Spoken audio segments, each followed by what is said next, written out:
So those people, they are proof that you can change your mind and you can change your mindset and you can change your conscious and subconscious thoughts.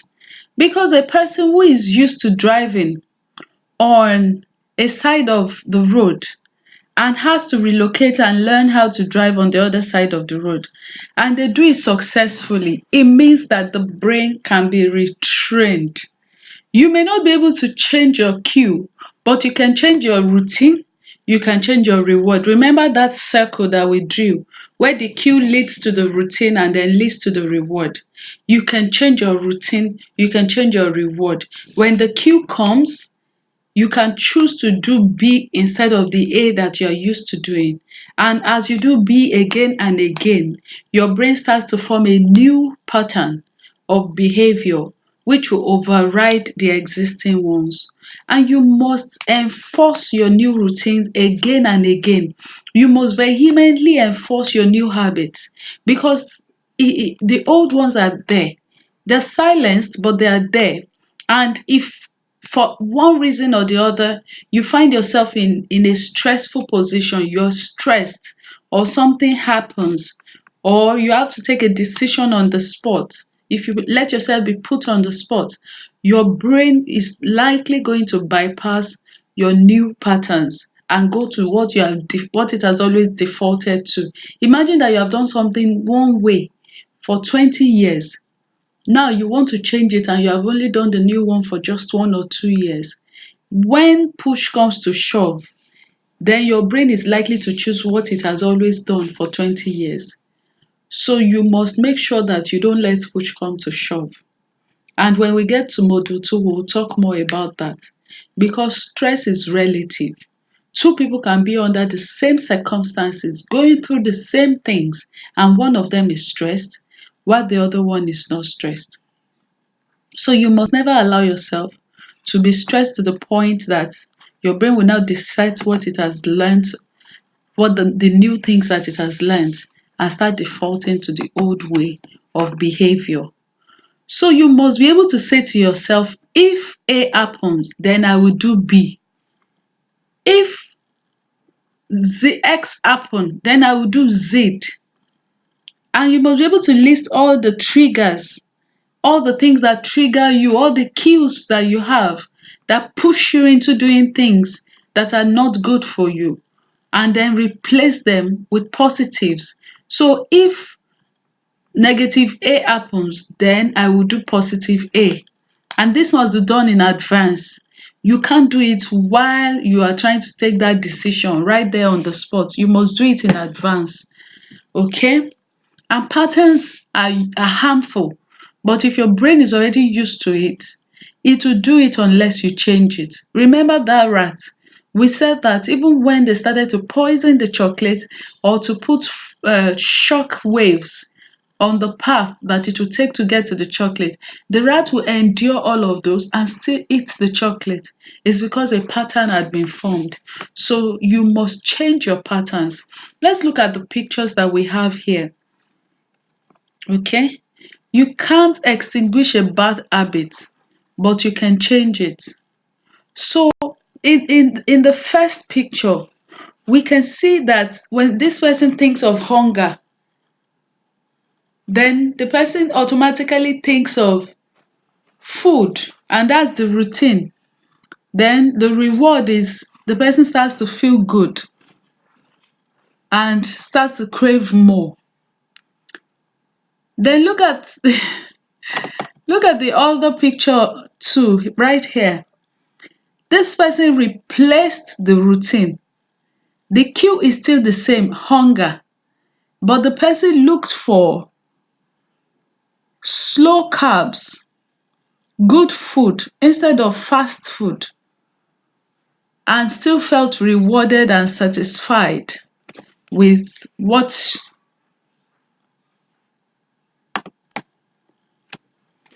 So that is the deal. You must replace the routine, the bad habits here with the good habit here, so that you can have your reward and you can be happy.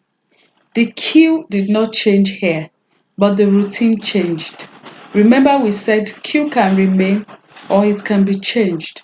Routine must be changed. Routine must be changed. And the reward can remain or be changed. This reward is that feeling of satisfaction that this person gets from eating. But this time around, he got it from eating good food rather than from eating bad food. Okay? And look at the habit loop here again. In this part, the the cue for this person is to wake up and to brush their teeth. And the habit, the routine is to brush that teeth. And the reward is a teeth that shines. So, if you're trying to build new routines or to change your cues, for instance, if before the moment you stop eating, you stop brushing, the moment you finish brushing, you want food. You can tell yourself, I will work out before brushing my teeth so that I can get it done. And then I will meal prep so that when I finish brushing my teeth, I'm not just eating anything I see. My food is pre planned with the right calories, the right nutrients in it. Okay? This is a negative, a bad habit loop. Addiction to nicotine, addiction to cigarettes. So this person, their cue is the cigarette, they light it up and that's the routine, and they feel high afterwards, and that's their reward. In this particular habit loop, this person has to replace everything on this habit loop because it is not in any way beneficial to the body. If this person takes up a new habit of running or working out, then it will be good for him because he can still feel that high from the release of feel good hormones in his system or her system. Now, this is a good habit loop. This person uses a cue, his or her cue, as time. So you set a particular time on your alarm, you get up, you go for a run, that is the routine, and you feel good afterwards, and that is the reward. Okay? And what I hope for is that as we talk, you will start realizing what your own habits are and what your rewards are, and you start changing what needs to be changed. Whether you need to change your cue, or you need to change your routine, or you need to change the reward comes from it. Okay? So moving on, are you even aware that countries, societies, tribes, families, companies, that's what they call company culture. They can also have habits. A country can have a habit. And that's why you hear people say, oh, people in so so place, they are nice. Oh, people in that place, they are hostile. A society, a group of people, a tribe. Somebody does something, excuse me, somebody does something and the other person says, oh, you must be from so so tribe, or you must be from that tribe. They're the ones that behave that way. So habits are deep, they are ingrained, and common sense does not work for habits. Somebody can have common sense, know what they should do, but their willpower, it melts in the face of habits because their brain has already figured it out and said this is what we will do when this happens.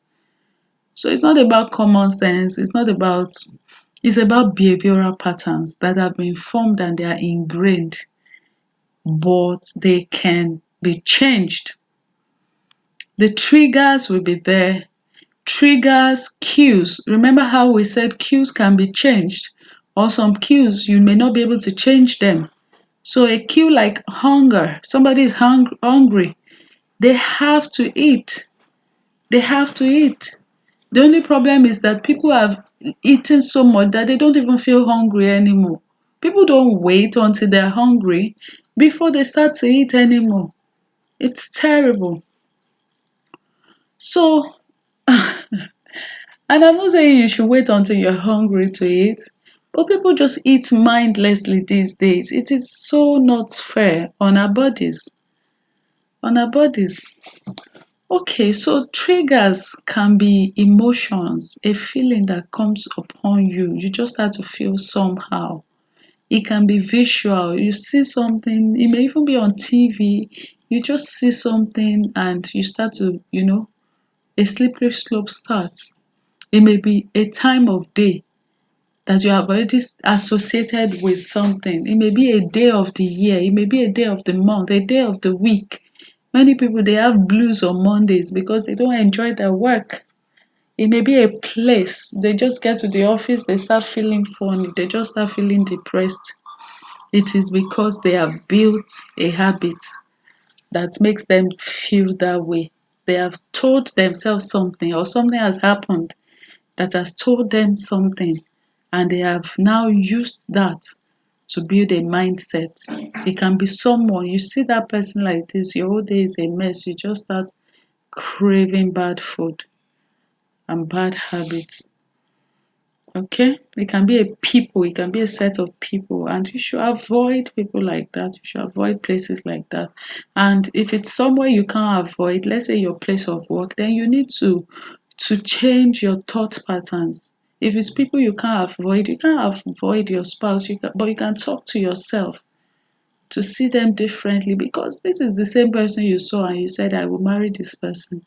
This is the same job that you got and you said, look, I love this job. I'm so grateful to God for it. So if you find yourself suddenly feeling differently about it, you must examine where that thought came from. You must examine how it came to you, and you must change it. You must change it. Otherwise, you become miserable. And once you start feeling miserable, you will start bad habits. And then the habit loop starts and it becomes a subconscious thing. Okay? So change the routines, change the pathways. Once you hear the cue like this, change the pathways.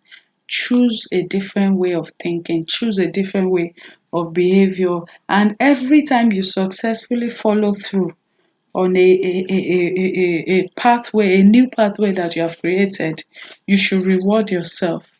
And like I said, don't reward yourself with food. Otherwise, you are creating another bad slippery slope. Except maybe it's good food in the right portion, healthy food. But there's so many other things you can reward yourself with. You can you can give yourself a photo shoot. You can write a letter to yourself celebrating yourself. You can buy something for yourself that is not food. But just be careful so that you don't become addicted to shopping as well. Or or so you must celebrate yourself. You must celebrate yourself.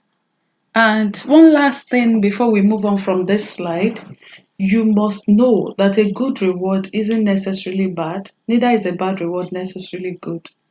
Chocolate on the face of it is not necessarily bad, but if you turn it into a habit, it becomes bad because it gets stored in all the parts of your body as fat, and before you know it, obesity is in, unhealthy lifestyle, and all the illnesses that come with it. So that on its face might have looked good. After all, since you were a baby, you were rewarded with chocolate candy. You go to school for the first time, you come back, you didn't cry in school, they give you a sweet. On your birthday, they give you a sweet. You're crying, they want you to keep quiet, they give you a sweet. So they have built from childhood a routine, a habit that teaches you that chocolate is good.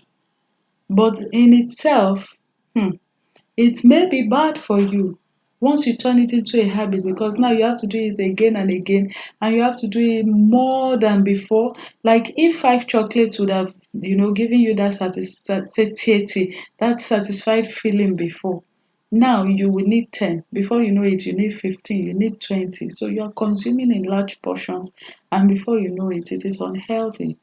All right. So we must find healthy routines. This person, their cue is the canvas, the workout shoes. So you find people putting their workout shoes beside their bed in the night so that when they wake up in the morning, it's the first thing they see. And, they just get into it and go for their run and get their reward of feeling good, feeling great all through the day. You can put your workout clothes out the night before. Some people even put on some part of their workout clothes the night before. And I'm not particularly advocating that. I'm just saying what works for people. So you must find what works for you and you must use it. All right. So this process we have already talked about. I'm just going to mention it again. And that is, you must recognize the thought. You must recognize it. You must stop it. The moment you find yourself thinking that thought, stop it. Then shift that thought and replace it with another one, a positive one that you had already planned before. Remember when we said, if this happens, then I will do that. So this is happening, you will do that immediately. And then you will follow the positive results with a positive behavior. So imagine that person who didn't enjoy their jobs anymore. And every time they got into the office, they start to feel miserable. And the way to change it is the moment she enters the office or he enters the office and starts to feel miserable, she must remind herself and say, no, I recognize you. You are that bad cue, that thought. You are that thought. I arrest you. Then you stop it. You shift it away, like you move it out of your sight. Then you replace it with the positive one that you have had in mind, that when I got this job 10 years ago, I was grateful for it. I am still grateful for it because it pays my bills currently. And I will put in my 100%. I'll put in my 100% for as long as I'm here. Okay? And I will not let anybody rain on my parade. So if there were people who used to make the work miserable for the person, once you tell yourself, I will not allow anybody to influence my mood or to stress me, and I will put in my 100%, then you are taking charge of yourself, you're taking charge of the atmosphere, and people can feel your vibes. So once you put on your negative vibes, what once you put off your negative vibes, then you will find that positivity is also flowing to you because people can feel it and people usually reciprocate what you are giving to them. Okay? So you must replace that thought. You must replace it. And this is not just about confessions or self talk, and those are extremely important. Those are extremely, when we say recognize that thought, stop that thought, that is self talk. You are talking to yourself, you are addressing yourself. But because your limiting beliefs are already in your subconscious mind, they've moved past your conscious mind. So you need to also launch the attack in your subconscious. And it is when you do it often in your conscious mind that it also now gets built,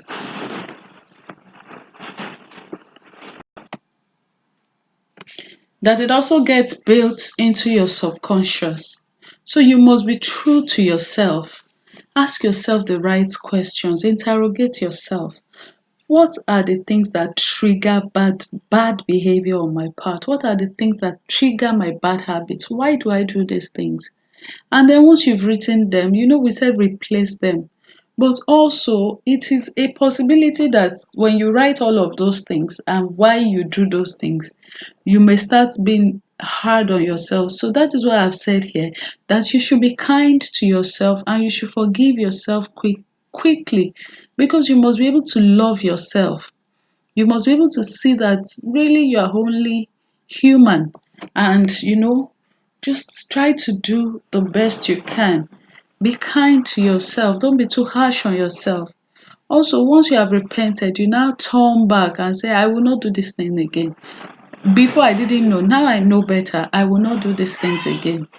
Then you start to expose yourself to what you want to see in your life, because it is easier when you have models, when you have examples of people who are getting it right. So those communities, don't leave them, stay there, even when it feels like they have all gotten it together and you haven't. Because as long as you keep looking at them and you keep working on yourself, one day you will realize that you are getting it together yourself. Okay? And you are not where you used to be. All right. So seek knowledge. You have registered for this course. Use it. Listen to it again and again. Use your workbook. Write it down. Write down the answers in your workbook, because you is the knowledge that you have that can set you free. It's the knowledge that you have that can set you free. We talked about this already, that it is mind over matter. So the same thoughts that you used to think before, it is, you must replace them. You must replace the thoughts in your mind. Where you used to think, oh, I'm not a good person, you have to start thinking, I'm a good person. And those thoughts will now lead you to not feel as lonely or sad as before. You will not feel sad and lonely anymore. And because before you used to feel sad and you used to avoid people, then you will now start visiting friends and families because you know you're a good person. And that will now cancel the feelings of loneliness. Okay, so all these things are linked together in your mind, your thoughts, your feelings, and your behavior. So you must change your thoughts, and then you will see that your feelings will change, and then your behavior will change. Okay, most people want to start changing themselves from their behavior without first addressing their thoughts and their feelings. And we are saying no, let's start with the thoughts. So this whole model has been about the thoughts. Let's start with the thoughts. Let's see why you're thinking this way. And let's change the way you think so that you will feel differently and so that you can behave differently. And that has been what this model is all about. Because this is a faith-based coaching program, coaching school, we have to mention the spiritual imperatives. They are important. So you should first get your workbook ready and write down your answers. There are questions in your workbook. You must complete the exercises and note down your answers. Then I want you to meditate and pray with these two verses in the Bible. After which, there are 3 links to some videos in your workbook. I want you to watch those links and to share your thoughts and to write down your thoughts from them. Okay, so the first verse that I need you to pay attention to is in 2 Timothy 1:7. And it says, God did not give us a spirit of timidity. God did not give you a spirit of fear. God did not give you a coward spirit. He gave you a spirit of power. You are strong. You're strong. He gave you love and he gave you a sound judgment. So you can judge right. You can have sound judgment about the issues of your life. You will not have a skewed representation of the things that are happening to you. You will not take ownership of things that are not yours. Imagine someone that maybe was raped and the person now starts to feel that they are of no worth. You shouldn't own that. That is not sound judgment. That is not sound judgment. So don't take another person's blame and don't make what has happened to you, don't make it who you are. All right? And it is said here that it is God that gives you a spirit that will not let that happen to you. That God Himself will give you sound. So enjoy what God has given you. Enjoy what God has given you. He has given you sound judgment. He has given you power. He has given you love. Love yourself. Love God. See yourself the way God sees you. He has given you personal discipline. God has given you personal discipline. So you have the capacity to be disciplined. You are not you you have self-control. You have self-discipline. You're not all over the place.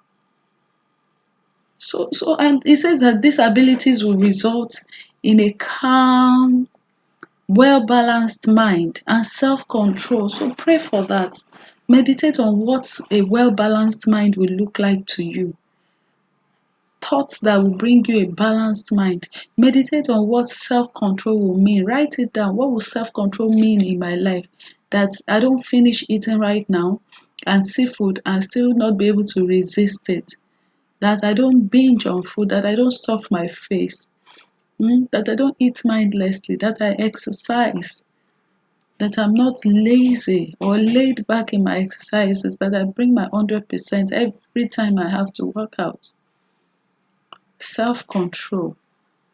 And the second verse we're looking at is in 2 Corinthians 10, 4 to 6 in the message version. And it says the tools of our trade. So we have tools of our trade. They aren't for marketing or manipulation, but they are for demolishing that entire massively corrupt culture. We use our powerful God tools for smashing warped philosophies, tearing down barriers erected against the truth of God, fitting every loose thought and emotion and impulse into the structure of life shaped by Christ. And our tools are ready at hand for clearing the ground of every obstruction and for building lives of obedience into maturity. So God is telling us that there are warped philosophies, but because we have powerful God tools, that we will smash those warped philosophies, wrong thinking, warped thinking. That you won't even know where you got that thinking from, but it has just talked to you. And God is saying, I have given you God tools to smash them down. So in the place of prayer, you must believe that God has given you his tools to smash them down, and you must smash them down. And how do you smash? First, you smash them down. You tear them down. Ah, every barrier you tear them down because they are erected against the truth of God's word. Who is the truth of God's word? Jesus is the way, the truth, and the life. So it's the truth of God's word. So it's when you read your Bible, you read the word of God, you find out the truth of God's word. You find out the truth about your life. And then that is where you can fit every loose thought, every emotion, every thought that you just find yourself thinking in a certain direction. And what will happen is if you're using this verse, you will find yourself arresting that thought, arresting that thought, every emotion, impulses, and then you will put them into a structure of life shaped by Christ. Once you weigh them vis-a-vis what Christ has said about you in his word, and they hold no water, throw it away. Throw it away and embrace what God has said about you. Because that is how we can clear the ground of every obstruction and we can build lives of obedience into maturity. So it means we are the buildings of God. We are what He's constructing.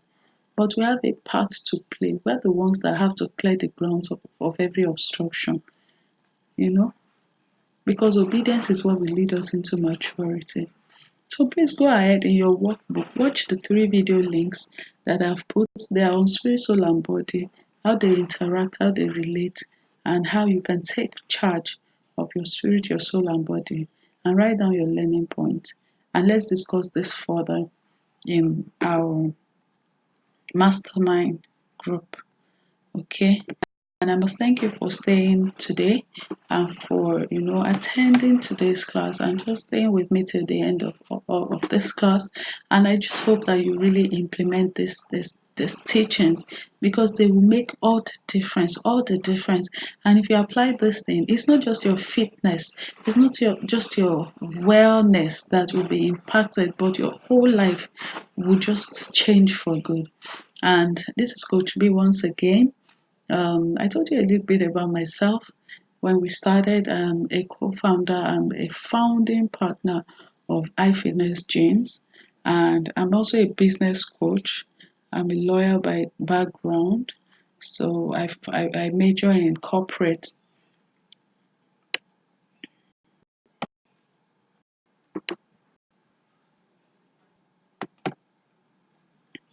So I major in corporate and forensic law, and I've been in fitness actually for years now. I've trained hundreds and hundreds of women. And these are the things that I'm sharing with us. I've learned them from my own personal journey and from what God Himself has been teaching me, and which I have actually found, relevant content as I studied more and as I developed myself along those lines. And it is my pleasure to share these lessons with us. The next module is about nutrition, your nutrition mindset. Your mind will be blown. Stick around and I will see you in class. Bye for now.